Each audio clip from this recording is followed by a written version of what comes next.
Today we'll go from Saint-Paul-Trois-Châteaux to Cap d'Agde. It's a 217-kilometer ride, one of the long stages in the Tour. There will be no difficulty except the Mont Saint-Clair, 35 kilometers from the finish line.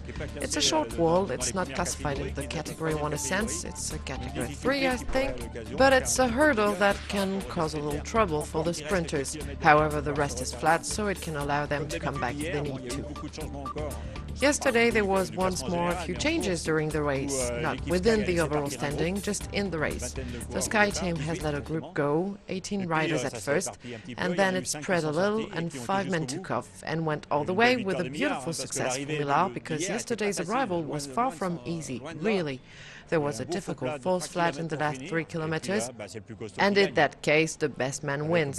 Perrault, the French rider, finishes second, and 3 locals in the top 10 of the stage, so it means they are here. That didn't end with a success that day, but with 3 stage wins already, the French can be happy. Today the advantage is that it will be less hard than yesterday with the 2 big climbs of the start, so once the shot will be made, it will go through.